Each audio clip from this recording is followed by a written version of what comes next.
Hey guys, tonight, we begin with the utterly reckless, occasionally poetic, and often puke-covered experience of getting wasted in medieval times, when alcohol wasn't just for fun, it was safer than the water, more reliable than a doctor, and significantly cheaper than a confession.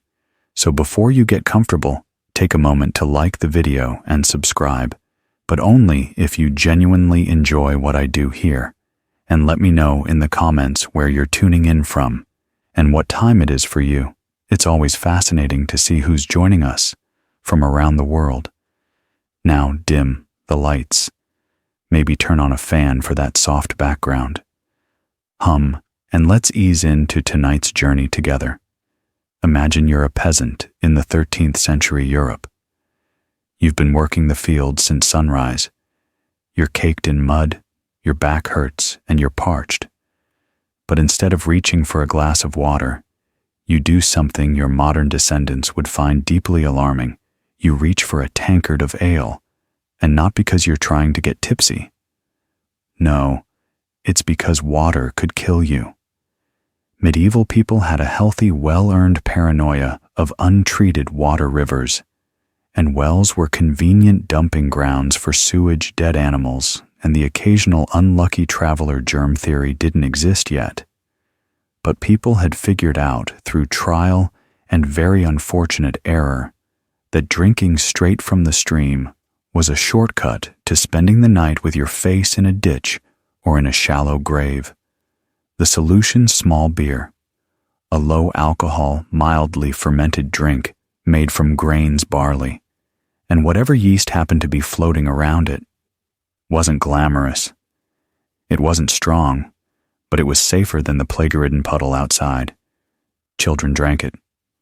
Nuns drank it. Even monks drank it. Though to be fair, they probably had better stuff. The average medieval person consumed about a gallon of ale per day. That's right, a gallon. Not because they were all raging alcoholics, though. Let's be honest, some were. But because they genuinely didn't trust water. It was also cheaper and easier to produce than wine. Especially in Northern Europe, in many places, ale wasn't just a drink, it was a food group, a calorie delivery system, in a cup, liquid bread, if you will, and far less chewable than the moldy stuff the local miller passed off as food, and no people weren't staggering around drunk all day. The alcohol content in small beer was usually 1 to 2%, just enough to kill bacteria, not enough to start a tavern brawl before breakfast. But if you drank too much, especially on an empty stomach, things got wobbly while peasants were chugging low-grade ale to avoid dying from swamp water. Monks were doing something a little more refined, inventing medieval craft beer. Yes, in between, chanting, copying manuscripts, and regretting their celibacy, monks were quietly becoming the OG brewmasters of Europe. Far from being casual drinkers, they ran full-on brewing operations in their monasteries, and they were good at it. Really good. Why monks? Well, monasteries were clean, relatively stable, and full of men with time literacy and access to big pots. Brewing became part of the monastic routine, just like praying, fasting, and passive-aggressively judging each other's handwriting. They brewed for guests, for pilgrims, for charity, and of course, for themselves. Let's not pretend Brother Pius wasn't sneaking a pint between vespers and matins. They also perfected recipes, unlike peasants, who just tossed grains in a pot and hoped for the best. Monks documented everything they measured, ingredients, they timed fermentation. They even introduced hops to the process. Yes, hops, the plant that gives beer its bitterness and lets you pretend your IPA addiction is sophisticated. And while regular folks were drinking small beer, monks brewed stronger stuff. Why? Because they could also. Because during fasting periods, solid food was banned. But beer, wasn't this brilliant theological loophole, gave rise to what monks lovingly called liquid bread. It had calories. It had flavor. It had alcohol. What more does a cloistered man need? Some monasteries got so good at it that their beer became famous across regions' towns. People would visit the abbey not for spiritual enlightenment, but for the booze. By the 14th century, many monasteries were running what we'd now call microbreweries, except instead of a guy named Chad in a flannel shirt, it was Brother Gregory with a toner and impeccable fermentation notes. Monastic beer became a brand. Even today, several beers still carry names tied to old monasteries, proving that holy men really understood the sacred relationship between man and mug before Instagram, before Facebook, and long before you could ruin your reputation with a tweet. There were taverns, and in 1850, medieval times, taverns were where everything happened. Weddings were planned, their deals were made, their fights broke out there, and yes, people got properly, gloriously, biblically drunk. Their taverns were the medieval answer to both the office and the town square. You went there to hear news, gossip about your neighbors, argue about taxes, and occasionally find out if someone had been secretly excommunicated. It was basically a medieval Reddit thread, except with more beer and slightly fewer trolls. Slightly, the interior was simple. A dirt or straw-covered floor, rough wooden benches, an open hearth, and a tavern keeper who may or may not have cleaned the mugs this week. The air was thick with smoke, garlic, and regret, and on busy nights, you might find traveling musicians, dice games, or an impromptu pig auction. Taking place between rounds, the drink menu, modest, usually ale, maybe cider, and if you were lucky or rich, a bit of wine. But no one came for the variety. They came for the chaos. And in a society where most people worked from dawn to dusk in backbreaking conditions, a tavern was more than a drinking hole. It was a pressure valve. It's also where social boundaries blurred temporarily in the tavern. Peasants could bump shoulders with merchants. Clergy might share a bench with the town blacksmith, and occasionally someone might start speaking Latin after 2 cups, and no one would stop them. Everyone was equal under ale until someone knocked over a jug. Then all hell broke loose. Of course, not everyone was a fan. Church leaders complained that taverns were dens of sin, and city councils tried regulating them with about as much success as regulating pigeons. But the truth was simple. Taverns were essential. They kept communities together, let steam blow off, and gave people a place to lose arguments, money, and memory. All in one night, in medieval Europe. How drunk you got, and how much dignity you lost in the process, often depended on your social class, because getting wasted wasn't a one-size-fits-all experience. It came in tiers, like a really unstable wedding cake with a goat sleeping under it. Let's start at the bottom. The peasant. Your average village laborer drank small beer or weak cider throughout the day, not to party but to stay alive. It was a calorie source, a water substitute, and frankly, one of the few affordable pleasures in a life full of blisters and taxes. Peasants drank from wooden cups, clay jugs, or if things got really desperate, their hands getting wasted wasn't always the goal. But on feast days, you could count on someone waking up in a haystack with no memory and someone else's shoe now slide up the muddy social ladder to the nobility. Here alcohol was about status. Nobles drank wine ideally imported, absurdly expensive, and served in a goblet that could double as a helmet. Wine was often sweetened, spiced, or perfumed because nothing says power like drinking something that smells like your grandmother's closet. Feasts in noble courts were liquid marathons, multiple courses, endless refills, and toasts that went on so long you could grow a beard. Mid-sentence getting drunk at court was common, even expected, but it had to be done gracefully slurred Latin and wine-stained robes forgivable throwing up on the bishop's lap. Slightly less. So then there were the monks and clergy floating in their own bubble. Technically celibate, occasionally sober monasteries brewed beer. But the priests drank wine for sacramental purposes, of course, which is a polite way of saying they were usually tipsy by vespers.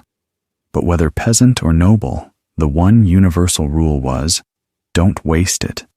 Alcohol was valuable. Every drop came from labor fermented, stored, and hauled by someone who'd rather be napping. You drank what you had and you respected it, or you got in a fight with the baker and ended up in the stocks. Drinking was the medieval equalizer. It dulled misery for the poor and inflated egos for the rich. Everyone got something out of it. Some got hangovers, some got legends. So you might be wondering, what exactly did medieval people drink when they wanted to unwind, or just survive another day of plowing plague, or papal taxes? Let's begin with ale, the true backbone of the medieval beverage lineup. It was unfiltered, uncarbonated, and often thick enough to chew, brewed from barley, oats, or whatever grain hadn't been stolen by rats that week. Ale came in multiple strengths: small, beer, light, regular ale, buzzworthy, and the kind that made you see angels or start reciting poetry. Sometimes both. Next was me, the drink of choice for those who wanted to feel a bit mythological. Made from fermented honey and water, it was sweet, strong, and popular at feasts, or among people who thought regular beer just wasn't theatrical enough.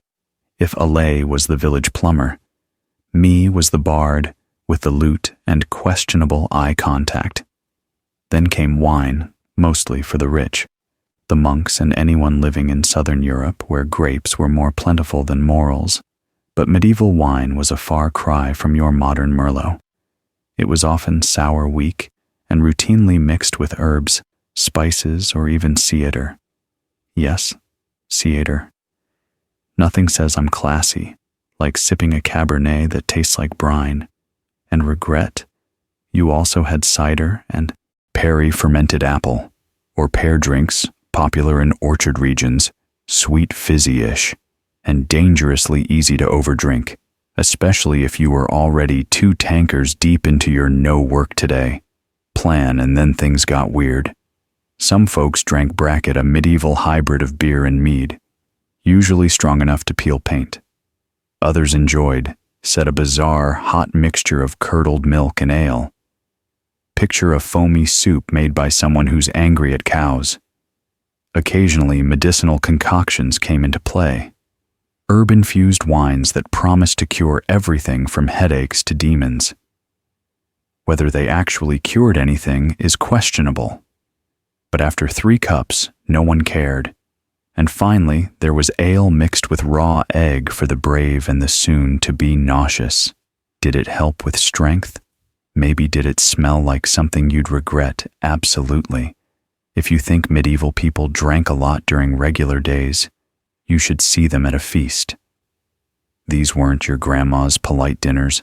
They were all-night carnivals of consumption, meat, music, merniment, and massive quantities of booze, and getting drunk wasn't just accepted, it was basically built into the seating arrangement. Feasts happened for any occasion: weddings, holidays, the birth of a royal heir, the return of someone who hadn't died from crusading, or just because the Lord was bored and wanted to show off his new goblet shaped like a falcon. The drinking began. Early wine or strong ale was poured by the gallon, and guests were expected to participate enthusiastically. Refusing a toast could be seen as rude, suspicious, or even unpatriotic. In some courts, it was practically treason. Toasts weren't just cheers. They were elaborate rituals with speeches, blessings, and the occasional passive-aggressive poem. And every toast was followed by more food, more drink, and usually more bad decisions. Nobles drank from ornate cups, gold, silver, sometimes carved horn, because even intoxication had to be a performance. Meanwhile, servants skewered around refilling mugs, clearing trenches, aka edible plates made of stale bread, and quietly judging everyone as the evening dragged on and inhibitions vanished. The party often devolved into a blur of singing, wrestling, and long-winded storytelling. No one asked for. There are medieval records of people dueling mid-fold. A better joke, or whose beard had more dignity, and then came the entertainers, minstrels, dancers, jugglers, or that one guy who made inappropriate shadow puppets. After too much me, all fueled by the same overflowing pitches. If things went well, you left wobbling full of roast goose and good cheer. If they went poorly, you woke up under the table next to a jester and a broken lute, swearing you'd never drink again until next week. Feasts were structured, chaos and alcohol. It was the social glue and the accelerant.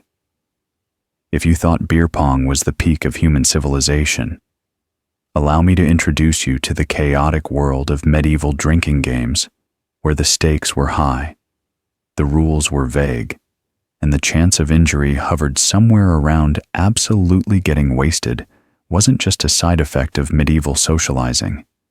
It was the main event, and games helped move things along. These weren't structured contests with scorecards. No, these were activities that started with laughter and ended with someone passed out in the turnip bin. One of the most common pastimes, toasting wars. 2 or more people would try to out-toast each other, not in clever words, but in sheer volume. It was less about poetry and more about surviving round after round without slurring through the words to the king's goat. Another classic was casting the dice, often played for drinks, coins, or questionable favors. The dice were crude, often carved from bone, and the rules changed depending on who was sober enough to explain them. And if the game ended in an accusation of cheating, well, congratulations, you just invented medieval bar fighting, which we'll cover later. There was also who can drink the most, the fastest, not a creative name, but extremely popular. This was less about winning and more about achieving bragging rights and possibly liver failure. Medieval men prided themselves on how many tankers they could down before falling into a hedge in noble circles. Drinking games were wrapped in rituals and manners like courtly pledges. A lady might challenge a knight to drink a full goblet in her honor, a task he'd accept dramatically, possibly while composing a short epic poem and trying not to belch through the rhyming couplets. And of course, there were games with physical consequences, balance contests, spinning challenges, and impromptu wrestling. Once someone mistook the minstrel for an ogre, the point was never really to win. The point was to drink more, laugh harder, and test the durability of the local furniture in medieval Europe. Drinking wasn't just socially acceptable, it was theologically endorsed. The church may have wagged its finger at taverns and bar fights, but when it came to wine, that was holy business. Let's start with the basics. Communion wine at every Mass. The priest would lift the chalice, say a few sacred words, and boom, it was now the literal blood of Christ. And then he drank it often, several times a week, sometimes daily. Now, it's not like priests were doing keg stands in the cathedral, but the ritual meant a steady, respectable intake of wine, all in the name of salvation, and wine wasn't reserved just for communion. Monasteries produced barrels of the stuff, technically for religious use, but somehow always with enough left over for, let's say, personal reflection. Monks documented their vintages, praised the divine quality of fermentation, and occasionally ended sermons a bit slurred. Then you had saints, who were practically the patron protectors of partying. Saint Bridget of Ireland once prayed for a lake of beer for the heavenly host, and yes, that's a real quote. Saint Arnold of Soissons is said to have saved thousands by urging people to drink beer instead of water during a plague. Science no accidentally correct. Absolutely even religious festivals doubled as excuses to drink Christmas, Easter, Saints' days. They weren't just for praying. They were for feasting, singing, and warming your soul, and bloodstream with ale or mead. Pilgrims often stopped at monasteries where monks offered hospitality in the form of bread shelter and just enough wine to make the next leg of the journey spiritually questionable. And if you passed out under the altar table, well, you were just resting in the presence of the Lord. Of course, the church condemned excessive drinking. But like most medieval rules, enforcement was wildly inconsistent. A noble might get a stern sermon, a peasant might get tossed in the stocks, a monk he'd just get reassigned to less liquid duties. Let's be honest, in a world where beer was safer than water, someone was always bound to overdo it, and while medieval society loved a good feast and a bit of booze-fueled cheer, there was a limit once you crossed the line from merrily tipsy to shouting at goats and trying to joust a fence. That's when the town stocks came into play. Yes, the dreaded stocks. Medieval society's favorite blend of punishment and public entertainment. These wooden contraptions clamped your ankles, wrists, or neck and left you stuck in the village square, exposed to the elements. Hecklers and occasionally a very disappointed sheep getting put in the stocks for public drunkenness wasn't rare. If you were loud, rude, vomited somewhere sacred or strategic, or decided to moon a local bishop, you might find yourself clamped into public humiliation by dawn. The punishment wasn't just physical, it was deeply social. Your friends, neighbors, and that one nosy blacksmith's wife all got to watch you squirm, stew, and sober up, slowly in full daylight. Children might throw old vegetables. Monks might mutter scripture at you. Someone would definitely say, "Seen that one before." Ironically, you weren't always punished for drinking, only for being bad at it. Nobles could drink themselves into a coma at feasts with no consequences. But if a cobbler tripped into a pig trough after 3 ales, suddenly it was a moral crisis. Authorities saw public drunkenness as dangerous, not because of the alcohol itself, but because it made people unpredictable. Slurred speech and stumbling were fine behind closed doors, but out in the streets, that's how revolts start, or worse, folk songs. Some towns even had ale tasters whose job was to make sure tavern beer wasn't too strong, or at least not stronger than the mayor's tolerance. Still, being drunk in public was rarely treated as a crime. It was a mild disgrace, a social slap on the wrist. You weren't a criminal, just someone who got a little too medieval on a Wednesday night, and after a few hours in the stocks, you walked away, stiff-shamed, and probably planning your next visit to the tavern just quieter. This time, hangovers in the Middle Ages were exactly as awful as you'd expect, minus the ibuprofen and minus any sympathy from your neighbors. You wake up on a pile of straw. The church bells are going off like Judgment Day, and there's a goat staring at you because apparently you passed out in its stall again. So, what did medieval people do for hangovers? Well, for starters, they powered through it. You had chores, you had obligations. You didn't have time to complain about your head splitting open like a rotting melon. You just muttered something about sin and staggered back into the daylight. But some people, bless them, did try actual cures.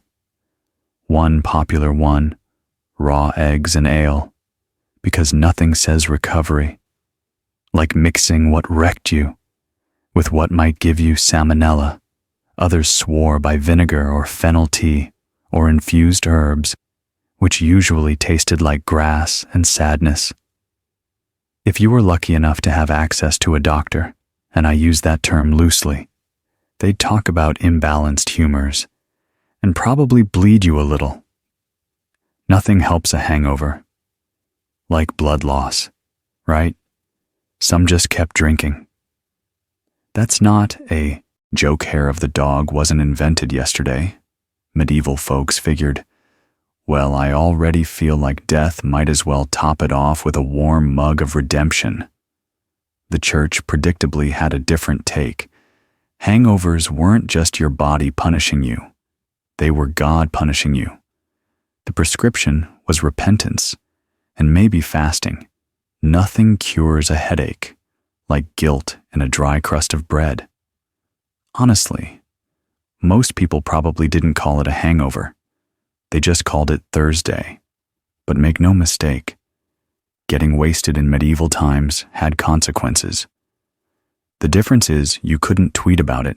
You just got up, wiped the ale crust off your face, and hoped nobody remembered what you did with that loot. At some point in history, someone invented alcohol, and about 5 minutes later, someone else got punched in the face with a mug. Welcome to the chaotic world of medieval bar fights, where your honor, your drink, and your questionable singing voice could all get you into trouble. Taverns were not quiet places. They were loud, smoky, smelly, and usually packed to the rafters with people who'd spent all day digging trenches, shoeing horses, or arguing with their landlord, and were now 3 alsged over just about anything.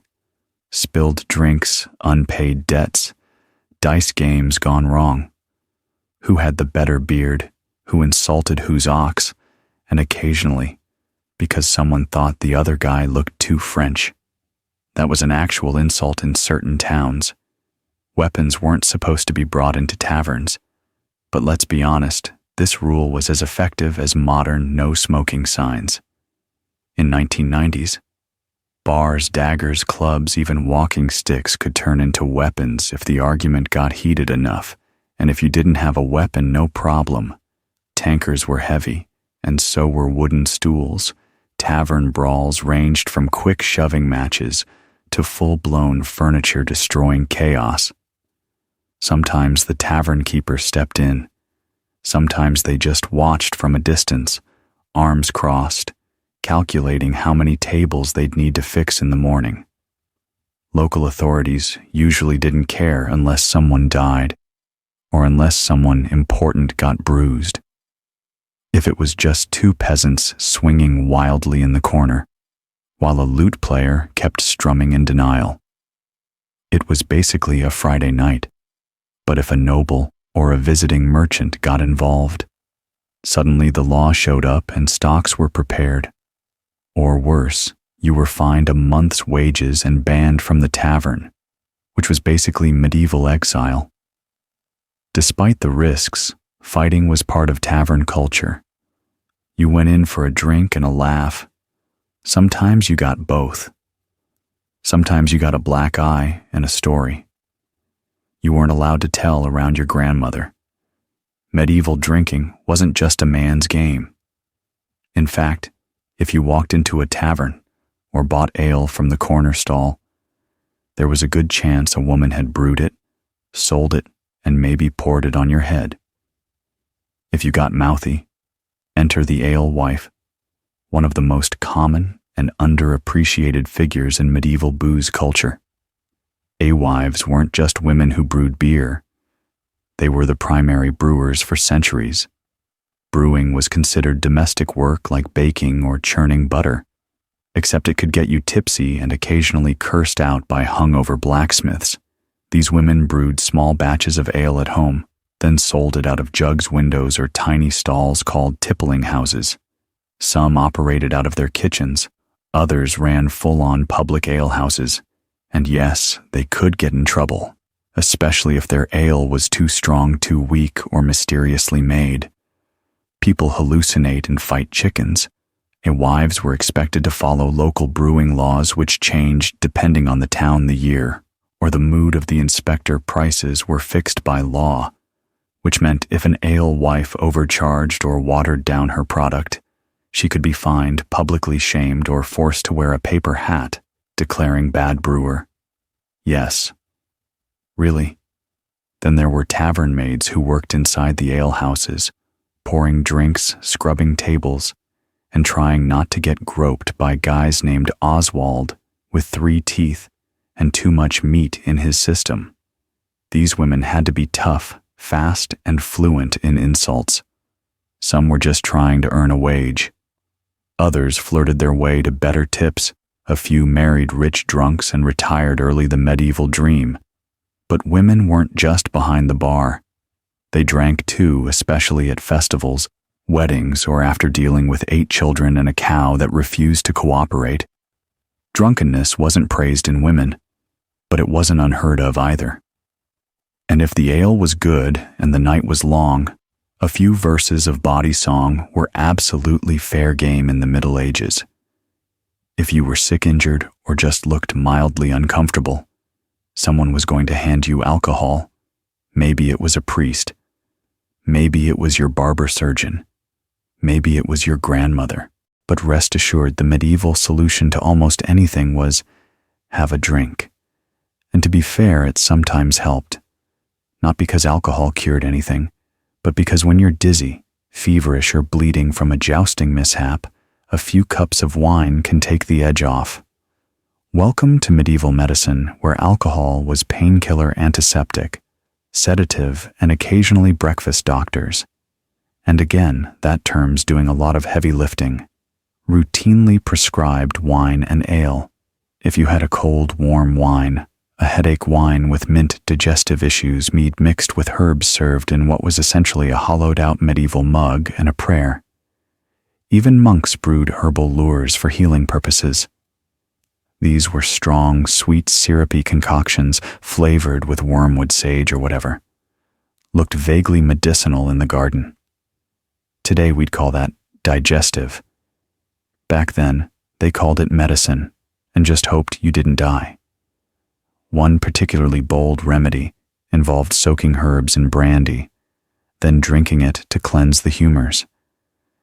Whether it cleansed anything other than your self-respect is debatable, but you did stop complaining, either from numbness or unconsciousness in battlefield medicine. Alcohol had a real purpose.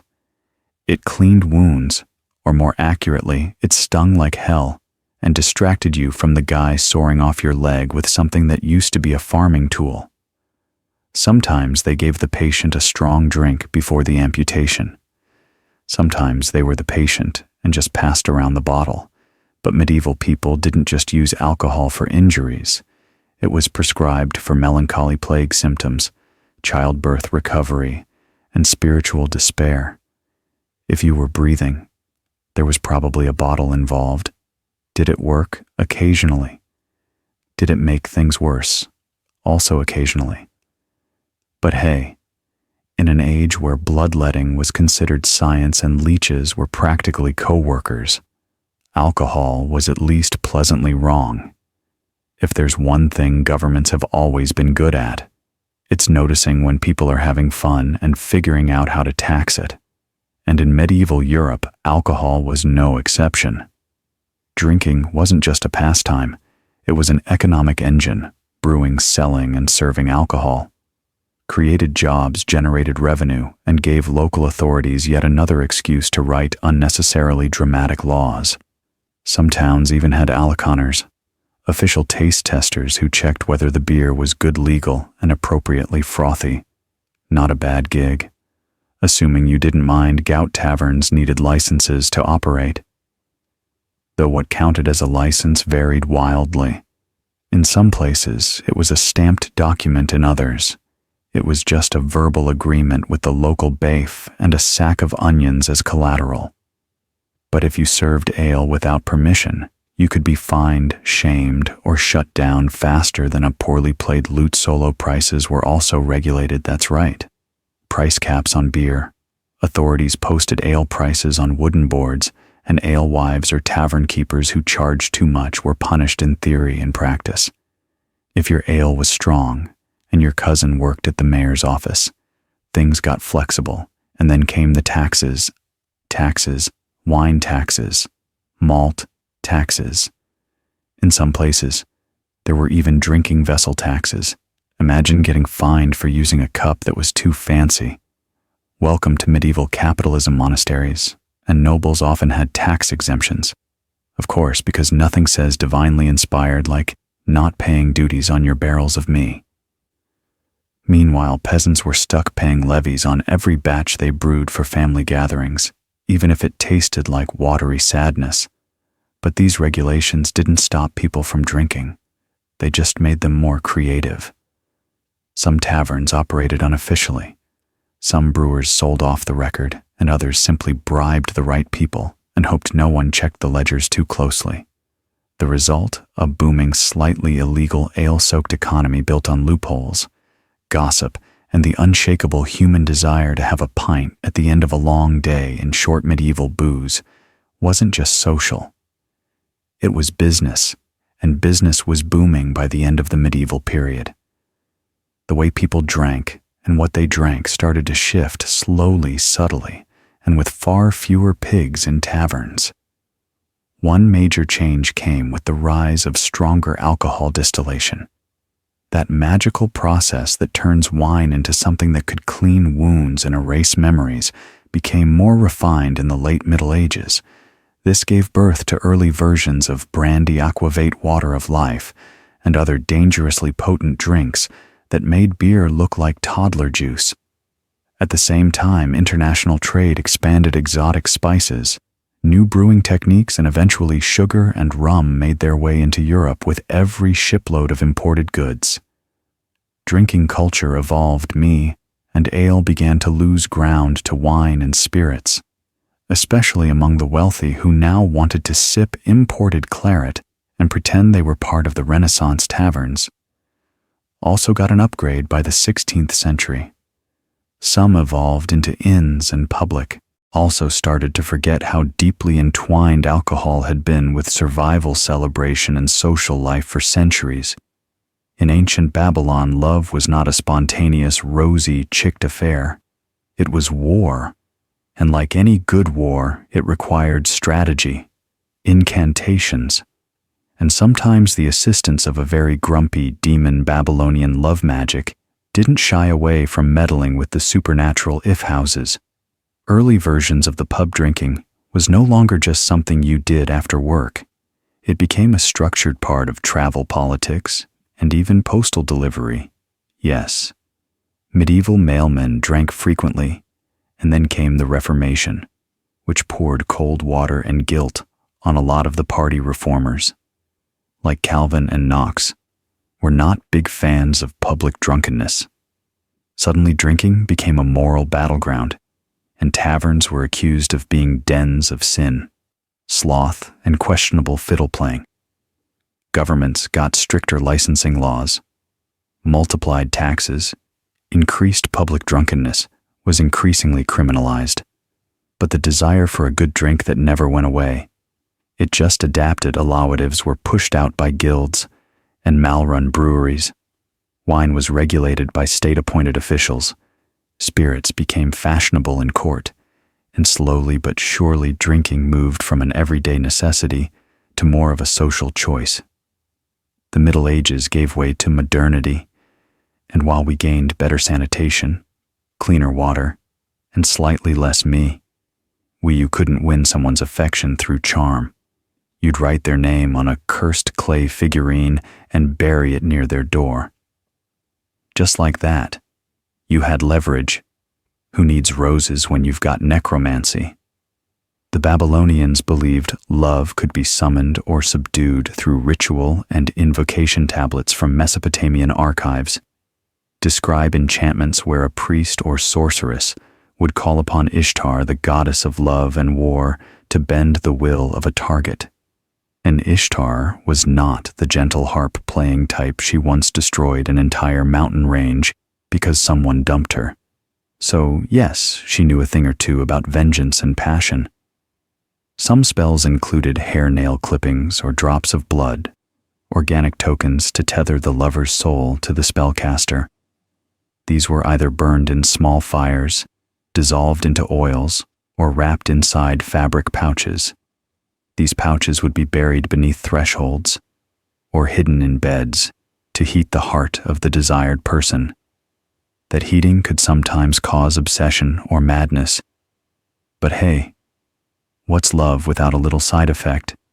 And it wasn't all about attraction. Babylonian texts also mention apotropaic spells designed to drive away unwanted suitors or remove a rival's erotic pull. In one particularly nasty charm, a woman asked the gods to make her rival's breath smell like a corpse. Subtle, effective, and guaranteed to ruin any moonlit moment, this mix of erotic desire and divine manipulation created a culture where love was a battlefield, layered in ash, honey blood, and whispers. You didn't just hope someone loved you, You drag them into a cosmic tugafoir, using scrolls, dolls, and invisible spirits to tip the scale. Love in Babylon was rarely mutual. It was an act of will, and when words failed, spells stepped in, etched in uniform, whispered to the stars, and sealed with sacred smoke. Babylonian love wasn't pure, but it was potent. In ancient Greece, love spells were less about hearts and flowers, and more about domination and desperation. The Greeks had a specific name for this magical obsession, eros, but it wasn't the gentle affection you'd write poetry about. It was a frenzied, all-consuming madness more likely to land someone in a temple begging for mercy than walking hand in hand through olive groves. Greek love magic was split into two powerful branches, agoge spells and philia spells. Agoge spells were meant to drag someone, sometimes literally, to the practitioner, usually used by men. These spells aimed to inflame lust, cause sleeplessness, and even make the victim hallucinate until they surrendered to desire. A typical aoge spell might say something like, "Burn her heart until she comes to me crawling." Yes, crawling Greeks were not subtle about their intentions. The spells were often written on lead tablets, cheap, durable, and heavy with symbolism, and buried in graveyards or wells, places considered gateways to the underworld. Why? Because these spells often invoked underworld spirits or restless ghosts. To do the dirty work, you wanted someone to fall in love. You'd call on a dead guy who had nothing better to do. On the other hand, philia spells were more affection management. These were often used by women trying to maintain peace in marriages or control their husband's wandering eyes rather than summon burning passion. Philia spells focused on harmony and loyalty. They were sometimes infused into wine or oil, acting like magical tranquilizers hidden in daily rituals. Of course, herbs and potions played their part. Greeks used aphrodisiacs like mandrake root, which looked vaguely human and was believed to scream when uprooted. Probably not ideal. First-date material love potions also included honey myrrh, and even crushed bones mixed into drinks or rubbed onto clothes. A particularly strong recipe involved menstrual blood, an intimate and powerful ingredient believed to tie a man's soul to his lovers forever. Greek erotic magic wasn't romantic in the modern sense. It was strategic, visceral, and usually aimed at control rather than consent, as the god of love was often depicted blindfolded and armed with arrows for a reason. Love wasn't just blind, it was dangerous, and the Greeks knew exactly how to weaponize it when it came to love. The ancient Romans took what the Greeks started and added more wine, more drama, and far more legal loopholes. Roman love spells weren't merely folk traditions whispered by lonely hearts. They were considered tools of influence, status, preservation, and occasionally straight-up revenge in a society obsessed with order and honor. Controlling another person's desires became a stealthy way of rewriting fate itself. Roman love magic came in many forms, but defiction-binding spells were among the most popular. These were usually etched into thin sheets of lead and folded like cursed love letters before being buried in tombs or tossed into rivers. The idea entrapped the target's mind, body, and spirit by invoking chthonic deities like Pluto or Hecate. The writing was often sharp, commanding, and full of desperate pleas. Some read like court summons. Others resembled melodramatic fan fiction. A particularly eerie example from Rome asks that a woman named Victrix burn with love for me, Marcus, like a torch, day and night, until she can no longer bear to be without me. Sounds romantic until you realize Marcus buried that spell next to a child's grave to add extra power. Roman ethics, optional perfumes, and oils were another avenue for magical manipulation. Women would anoint themselves or their intended lovers with concoctions laced with herbs like vervain mint or even belladonna, which could sedate or stimulate depending on the dosage. A sweet-smelling woman might not just be trying to impress. She could have been dosing her towering crush with a micro-love spell in liquid form. One particularly scandalous Roman tactic was the so-called Venus wine, a potent love potion, allegedly containing animal parts, exotic herbs, and bodily fluids. Slaves and courtesans were rumored to slip it into their masters' goblets to tilt the power balance if the potion didn't work. At least the hangover might spark some vulnerability. Roman law, interestingly, did acknowledge love magic, but not as a crime of passion. Instead, it was lumped into sorcery and considered a public threat. If it disrupted property rights or inheritance, love was all fun and games until someone cursed a senator into celibacy. For the Romans, love was political magical and occasionally toxic, just the way they liked it. In ancient Egypt, love was sacred, mystical, and dangerous in the hands of the wrong priest. Egyptian love spells combined religious devotion, poetic metaphor, and, when needed, ruthless manipulation. These weren't the ramblings of a heartbroken teen. They were carefully composed rites, often recorded on papyrus and backed by the authority of deities like Hathor, Isis, and Bez. If your heart was broken in Egypt, you didn't cry. You conjured. Egyptians believed love could be stirred like a potion or unlocked like a tomb. And their magic reflected. This, a common technique, was the dream spell, in which the spellcaster summoned a god or demon to appear in the dream of the desired person. The spell would whisper, "You long for her like the desert longs for rain." Elegant, yes. Manipulative, absolutely. One recovered papyrus from the Ptolemaic period describes a spell where the target's heart is likened to a captive bird fluttering endlessly, unless reunited with the one who casts the charm. These texts were often written in red ink, considered magically potent, and sometimes included miniature drawings of bound figures or symbolic birds with clipped wings, a visual cue just in case the gods needed reminding. But it wasn't all about metaphor. Physical objects had power too.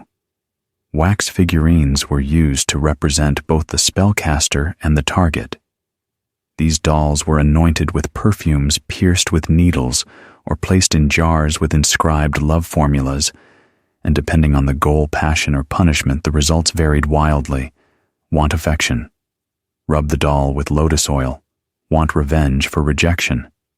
Add scorpion venom. Potions were popular, often involving ingredients like honey wine, mandra root, and unsurprisingly blood. Some spells even required menstrual blood mixed with beer, which was believed to bind the man's soul to the woman through shared essence. Offer that at a modern cocktail bar and see how it goes.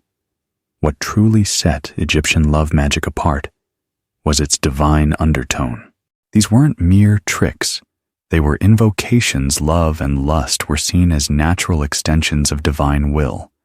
But divine will could be influenced with the right hymn, the right words, and a properly charged amulet, ingredients that walked the line between medicine magic and outright poison. You weren't just wooing someone with roses. You were slipping them a cocktail of hallucinogens, animal parts, and sometimes your own bodily fluids. If modern dating is complicated, at least it doesn't usually involve powdered mummy and ancient love. Magic ingredients weren't chosen for their smell or taste. They were selected for symbolic and spiritual force. The more potent or taboo the object, the more power it was believed to have. Hair, fingernail, spit, and menstrual blood were commonly used because they contained personal essence to bind someone you needed, part of them or part of yourself. But some recipes went well beyond the personal. In Babylon, spells sometimes called for scraps of lion skin, crocodile fat, or the feathers of nocturnal birds, creatures thought to live between worlds in Egypt. Scorpion venom might be smeared onto amulets, or mixed with myrrh to stir both desire and dread. In Rome, spells occasionally included the ashes of burned bones, or disturbingly, the remains of condemned criminals. If love couldn't be earned, it would be stolen from the world of the dead, One particularly twisted Greek recipe instructed the user to obtain the bones of a bat, grind them with honey and wine, and leave the mixture beneath a moonlit statue of Aphrodite. Drink it, and your target would become mad with desire. Of course, they might also become mad full stop. Many potions blurred the line between aphrodisiac and poison. Belladonna, mandrake, and henbane were all popular ingredients taken in the right amount. They induced lightheadedness and emotional openness taken in the wrong amount.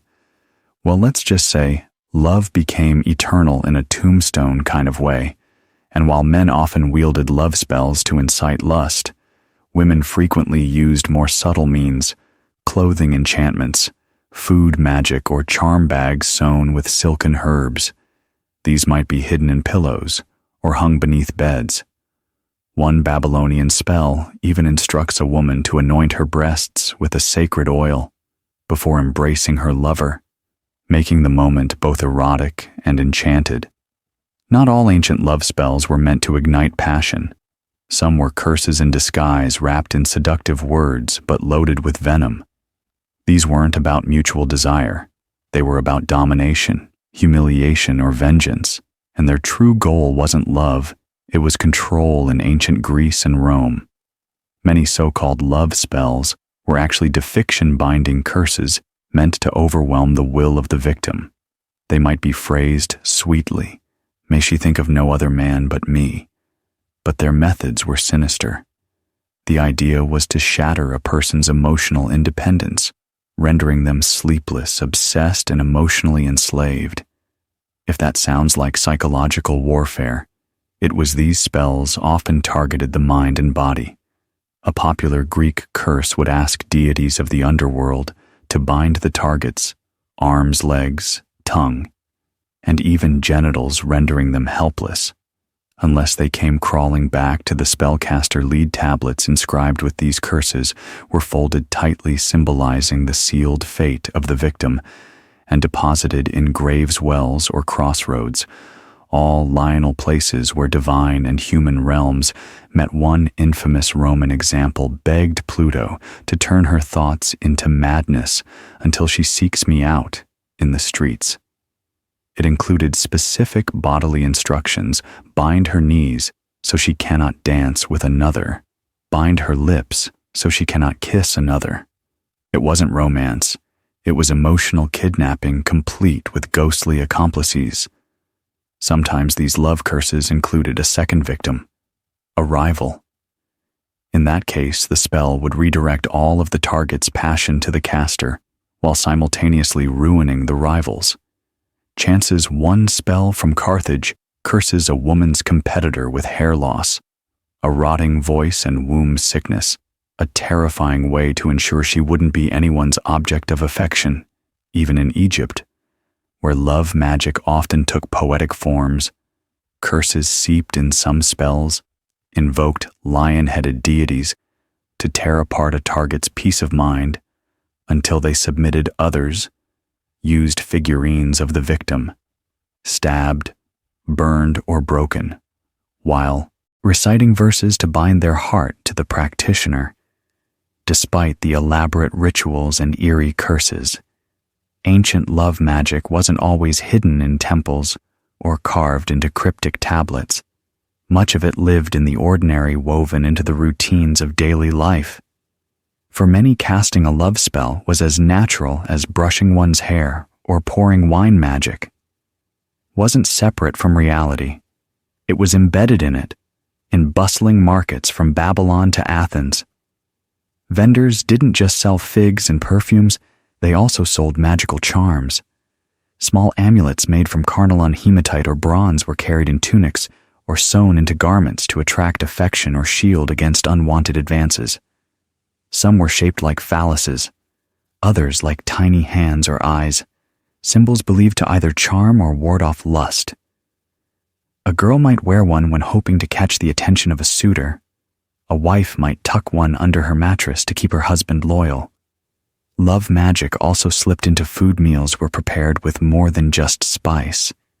There was intent in Rome. Women were known to stir aphrodisiacs into sauces, pour honeyed wine laced with herbs, or serve bread kneaded with whispered spells.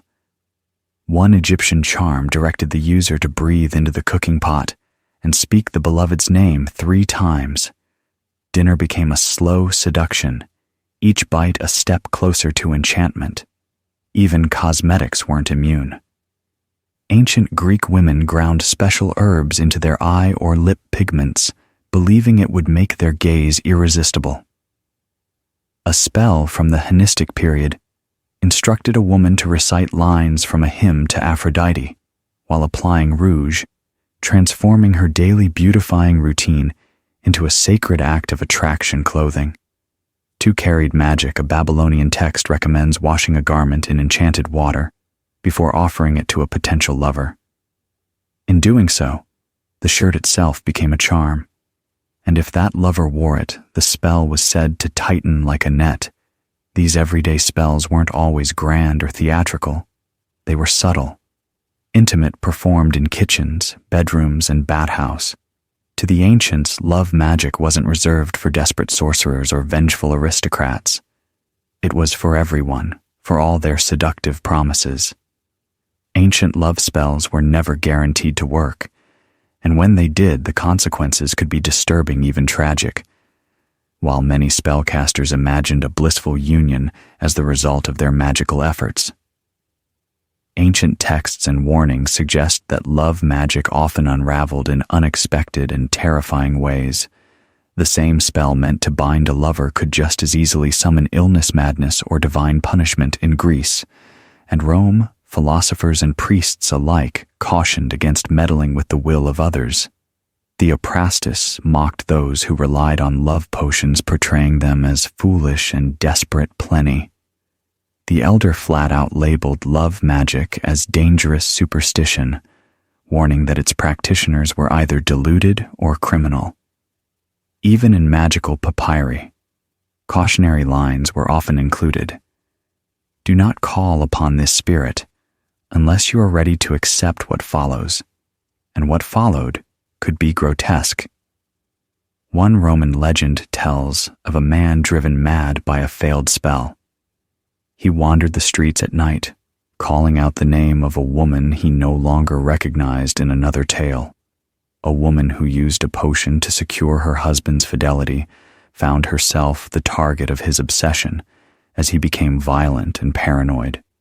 Convinced she was unfaithful, despite her original intentions, some spells even warned that the gods might turn on the user in Egypt. Invoking Hathor or Isis without proper offerings could anger the deity, bringing misfortune instead of romance. One recovered scroll states, "If she is not meant to love you, your heart shall know sorrow tenfold." That's ancient, for don't try to force it. Rivals could also fight back. A targeted woman might hire a counter-magician to unbind her from the original spell or to curse the practitioner. In return, these magical feuds could escalate into full-blown hex wars, with spells flying in both directions, sometimes over years. Protective charms, salt circles, and sacred words were all part of the defense. Perhaps most chillingly, love spells often succeeded in creating obsession rather than affection. The victim might feel compelled, but confused, physically drawn, but emotionally vacant. Love turned into compulsion, a haunting echo of true connection. Though the gods of Babylon have long fallen silent and Roman grave tablets have crumbled, the heartbeat of ancient love, magic, never truly stopped. It simply adapted. The spells, potions, and rituals of the ancient world evolved, repackaged into folk traditions, whispered superstitions, and even self-help rituals. We still see today. Take the concept of the love potion. While modern science scoffs at the idea of aphrodisiac elixir, the shelves of health stores still overflow with tonics promising enhanced attraction, deeper intimacy, or natural magnetism. Ancient herbs like mandra damiana and ginseng still find their way into teas and oils meant to rekindle passion. We may not invoke Venus or Ishtar anymore, but the desire to bottle love remains strong in parts of southern Italy. Folk traditions continue to echo Roman and Greek magical beliefs, red ribbons tied under mattresses, herbal sachets, hidden in clothing, and whispered charms passed down through grandmother's mirror. The rituals once practiced in classical temples and street corners alike in parts of the Middle East and North Africa, fragments of Egyptian and Mesopotamian love magic survive in talismans worn discreetly or spells spoken during cooking. Even in pop culture, ancient love magic lives on films. Books and songs often portray the enchanted lover, whether it's a vampire compelled by a blood bond or a potion slipping into a wine glass at just the right moment. The trope of the love spell gone wrong remains a favorite storyline, reflecting ancient warnings that passion conjured by force may unravel into chaos. More curiously, modern psychology has uncovered parallels between old spells and techniques used to increase attraction, mirroring body language using scent to trigger emotional memory or timing. Confessions to maximize emotional impact were those ancient spellcasters, simply using proto-psychological hacks cloaked in divine language and ritual drama. Today, love spells are still sold online, though now dressed in pastel branding and witchy aesthetics. Etsy shops offer customized candle spells, while TikTok hosts manifestation tutorials that wouldn't seem out of place on a Greek papyrus scroll. In the end, ancient love magic wasn't just about getting someone to love you, it was about regaining control in the face of longing. That impulse, timeless, desperate, beautifully human, remains with us. We still chase that same alchemy to be seen, desired, chosen, and if a little magic helps along the way, so be it. In ancient Greece, sport was not a pastime. It was a sacred duty, a divine performance of flesh and will. Before the gods, nowhere was this more evident than at the Olympic Games, first held in 776 BCE in Olympia, a sanctuary site dedicated to Zeus for over 1,000 years. Greeks from city-states across the Hellenic world gathered every 4 years, not for politics or war, but to chase immortality through muscle and grit. The games weren't casual contests. Athletes trained for months, sometimes years, under the watchful eyes of coaches, priests, and even philosophers before competing. They swore an oath to Zeus, promising they had prepared honestly and would not cheat. This wasn't just formality. Breaking the oath could result in public flogging or disgraceful disqualification. Honor was everything. And if you're imagining chariot races and discus throws with dignified robes flapping in the wind, stop. Greek athletes competed completely nude. It was a celebration of the male form, yes, but also a sign of transparency. Nothing hidden, no armor, no trickery, just raw athleticism and the judgment of the gods. Above the original events were simple foot races, long jump, discus, javelin, wrestling, and boxing. Then came the pancration, a brutal combination of wrestling and boxing with barely any rules. Fingers were broken, eyes were gouged, the crowd cheered. Death wasn't common, but it wasn't forbidden. Either winning brought more than bragging rights. Victors were crowned with a simple olive wreath, but they returned home as heroes. Some cities awarded winners with free meals for life, prime seats at the theater, or even exemption from taxes. Poets would immortalize their names. Sculptors might carve their likeness into marble for a fleeting moment. They were godlike, but there was no room for women, not in the audience, and certainly not as competitors. The Olympic Games were for men, only though women did have their own separate festival. The Heraia, also held at Olympia, featuring foot races for unmarried girls. Still, it palled in comparison to the testosterone-fueled spectacle that defined the male arena.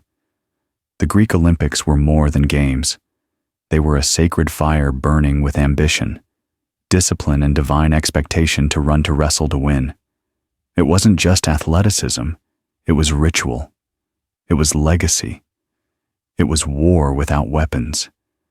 If the Greeks turned sports into sacred ritual, the Romans turned them into a blood-soaked spectacle in the Roman Empire. Athletics meant violence, and no event embodied this more than the gladiatorial games.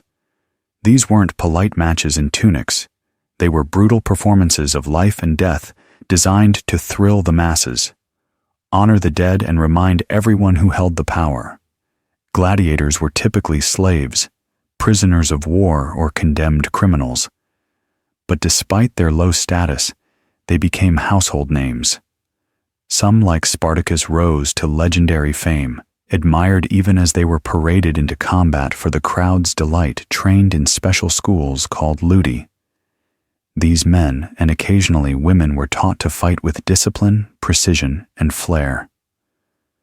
The more theatrical, the better. Bleeding was part of the entertainment. The most famous arena was, of course, the Colosseum in Rome, an engineering marvel that could hold up to 50,000 spectators. Events were free, paid for by emperors and politicians, eager to win public favor. Bread and circuses, they called it, keep the people fed and entertained, and they won't ask too many questions about corruption or conquest. Combat styles varied. Some gladiators fought with swords and shields, Surus others with nets and trident retiari. Each type had its own strengths, weaknesses, and costume carefully curated to keep matchups unpredictable and exciting. The games also included moxie battles, wild animal hunts, and public executions.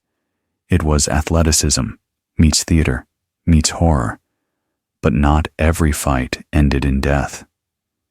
Contrary to popular belief, most matches ended when one fighter conceded killing. A well-trained gladiator was bad for business. These fighters were investments only the editor, the person sponsoring the games, could decide if a loser lived or died. And yes, the infamous thumbs up or down gesture. Probably a myth. Ancient sources are ambiguous. So let's chalk that up to Hollywood flair. Despite their blood-stained purpose, some gladiators achieved celebrity status. They received gifts, fan letters. Yes, ancient graffiti has been found praising their beautiful thighs, and sometimes even freedom-retired gladiators could become trainers, bodyguards, or minor celebrities long before football, baseball, or basketball. The peoples of Mesoamerica played a game that was part sport, part religious drama, and part cosmic allegory. Known today as the Mesoamerican ball game, or by its nodal name, or Lawless. This was no weekend leisure activity. It was a sacred rite, a political tool, and occasionally a death sentence played by the Olme Mare and Aztecs. The game involved a heavy rubber ball, sometimes weighing as much as 4 kilograms, that players had to keep in motion, using only their hips, elbows, knees, or thighs. No hands allowed. The goal varied by region and era, but in many cases, it involved hitting the ball through a vertical stone ring mounted high on the court wall, considering the size of the ball and the limited body parts allowed. Scoring a point was nothing short of miraculous. The courts, known as, or Poc arenas, were shaped like a capital Y with sloping sides and often surrounded by carvings depicting gods, warriors, and scenes of sacrifice. These weren't your average playgrounds. They were stages where the divine and human collided, and it wasn't just about winning or losing. The ball game was deeply symbolic. It represented the eternal battle between life and death, day and night, the gods and the underworld. In some versions of the myth, the game was reenacting the journey of the hero twins, from the Maya Pop Vu, who descended into the underworld and played against death itself. The most controversial element: ritual sacrifice. Contrary to popular myth, not all games ended in death, but many important matches, especially those tied to religious festivals, did. The sacrificed weren't always the losers either. In some elite contexts, the captain of the winning team was offered as a noble tribute to the gods, ascending in theory to divine favor through death. Others argue it was the losers who paid the price, a public display of cosmic justice. What's undeniable is the cultural weight of the game. It wasn't mere entertainment, it was theology in motion. The thud of the rubber ball echoed through temple plazas, a heartbeat of belief, identity, and power. When it came to physical activity, the ancient Egyptians blended leisure ritual and preparation for the afterlife. Sports weren't simply a diversion, they were reflections of cosmic balance, royal power, and divine order, while they lacked massive public arenas like the Greeks or Romans. Egyptian society still nurtured athleticism with a spiritual undercurrent that made every movement meaningful. Wrestling was perhaps the most visually documented of all ancient Egyptian sports tomb paintings dating back over 4,000 years. Show pairs of young men locked in grapples, executing complex throws and holds that wouldn't look out of place in modern judo. These weren't staged performances. They were serious training exercises that emphasized discipline, coordination, and balance. Wrestling was often used to train soldiers and elite guards, but it also